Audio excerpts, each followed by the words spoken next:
So this is the fully automatic CTR 12,000 from O Liner. It senses metal type and metal thickness, and it's fully liquid cooled out to the tips. I was just going to show you the cooling tube that slides in there. This sits inside the electrode, and the cool liquid comes out to the tips, splashes around, and then returns back through the gun.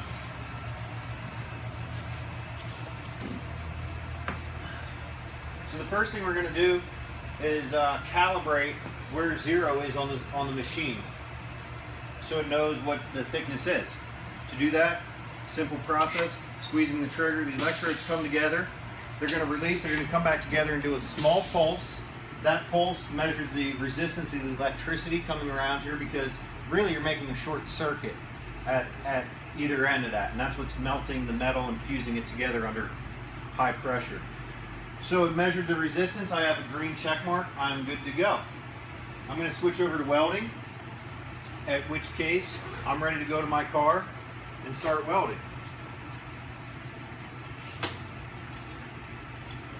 So just to show you the fully automatic capabilities, I'm going to start off with a single sheet. Not really welding anything, but as far as what a weld looks like and how it measures the panel.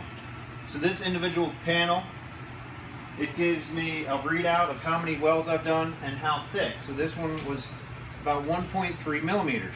I stack on another panel. Now I'm actually making a fusion weld, because I'm taking two panels and making one. 2.6. Two panels of 1.3, and I've made a weld. Okay?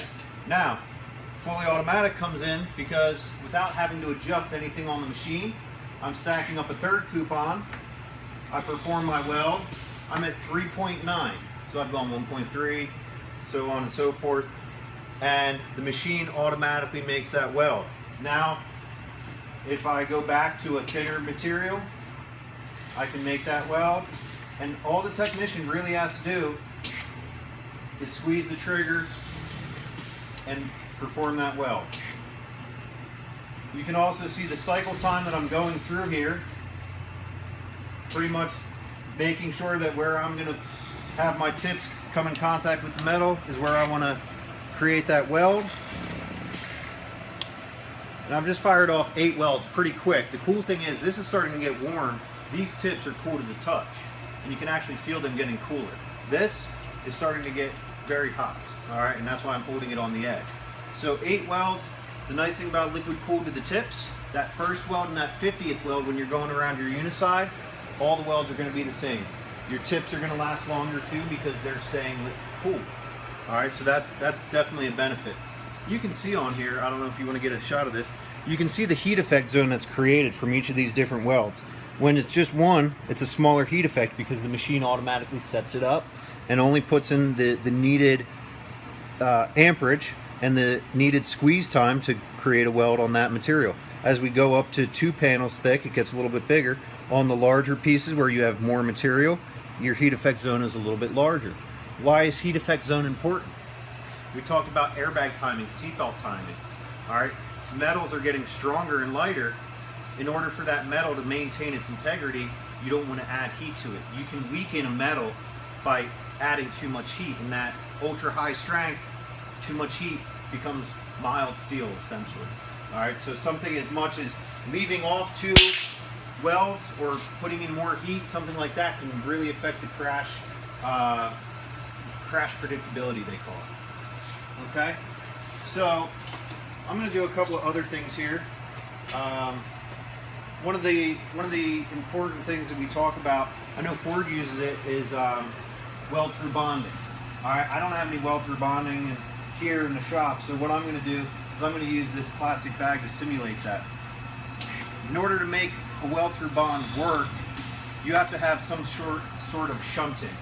Okay, so I'm giving the path for the energy to travel down each side. And in this case, I did it bare metal, but in a shop, it might be a sheet metal screw, it might be a MIG weld, or we have shunting pliers that are also available with the unit. So now I'm going to apply my bonding adhesives. In this case, I'm simulating with a plastic bag. And when I put this in and perform a weld, If I didn't have that shunt, when I did this, the energy would not have a path to travel down. But now, because I've given it that shunt, it was able to travel down here, kind of jump across, and then move back.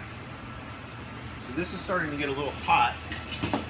What I'm going to do is peel this back, and what you'll see is that heat effect zone, how small it actually is. This is a thin sheet of plastic, and you would think that that would be melted away, but you can really see, yeah, it melted a little bit, but really the only spot that it's completely gone is where that nugget was made. And as I continue to pull these apart, my Wheaties today, what it does, I'm actually pulling a nugget where the metal is tearing and the nugget is remaining. That's a destructive weld test. I know that that made a good weld. That's unbelievable. Okay, so that's the real quick and dirty of a resistance welder. Like I said, the fully automatic features are great. You can go from multiple thicknesses back to smaller. Where is that important? Coming down your B pillar. You have two panels, inner and outer, and then you have a reinforcement. Maybe you have the striker reinforcement, and you could go from 2 to 3 to 4 pieces in just the 3 feet that you're doing a B pillar. So fully automatic, the machine sets it up automatically. I did 3 panels here at once, and I'll show you what we like to talk about. So I'll just hit this 3 panels again. It was about 3.9.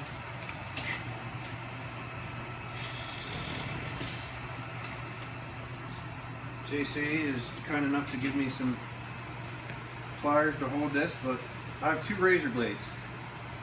Okay, and this one will throw some sparks, but up to that point, that's the only sparks you've seen. So 2 razor blades, about, I got a little bit on the edge. Oh my goodness. All right, so without having to adjust the machine, I can get that out of there. So let's go over some of that's the welding, you know, the ideas behind the welding. I'll talk about some of the key features and benefits. The transformer is right here. You have 20 feet of cable that comes off the front of the machine there. So JC's going to undo that, which we said, if you're working at the front of the vehicle or you want to come to the back, you have this long cable that you can just, you know, move around and get from, you know, down the car. All right, pretty easily. We do have the cable balancer. This has an extension on there, so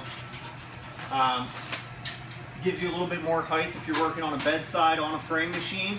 Having the extension in there allows you to work at a higher level. Otherwise, it would be about 12 inches lower, so your overall height would be lower. Now, when you're working on this machine, this is fine if I'm doing the bottom of a rocker, right?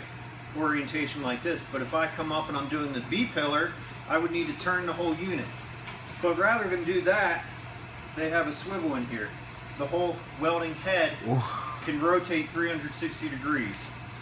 One of the nice things that I think really separates the difference between us and some of the competitors that I've seen is the way that our cooling tubes are integrated. They're really close and tight.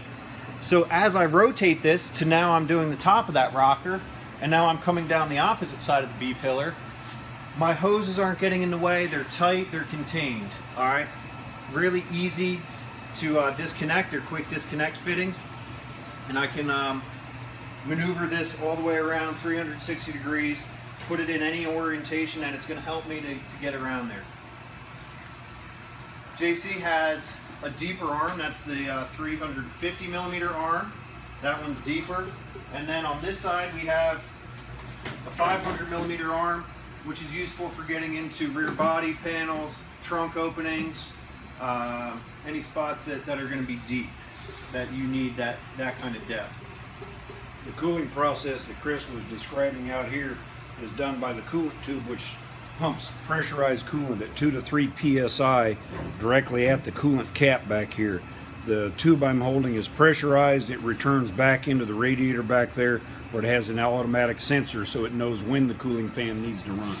The transformer itself is also liquid cooled, so we don't have any overheating problems with the transformer itself. So we have a very high duty cycle with the welder.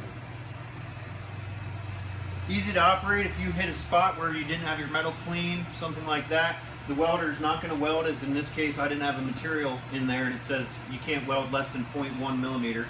So in this case the technician, just without having to stop, just puts his thumb up here, hits clear, and he's ready to go back and weld. And that's usually the case. The guys don't clean their metals enough, or maybe they don't get good insulation. If you guys will look up here, you'll see the green light come on when it makes a weld. So with this welder, you either get a green light, which means a successful weld, or you get a red light, no weld. There's no percentage of a weld. You either have a complete weld or no weld, nowhere in between.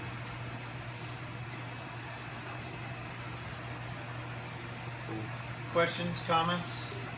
Trying to keep it, you know, informative without going too technical for you guys, but like I said, really good welder. Those higher strength seals that are coming out, having the ability for this machine to detect them and set it up automatically, it's really nice, because we asked the guys, well, where did they put high strength or ultra high strength in this car?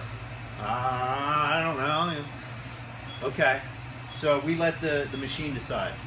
This welder has a USB port on the front of it here on the control panel, so that as the steels change and the welder needs to be updated, we don't have a piece of equipment that becomes obsolete. It is password protected, so it cannot be edited by the end user, but we as service technicians come in with a flash drive as updates are needed and can update the welder features so that it adapts to the newer steels as they come out. Good? All right,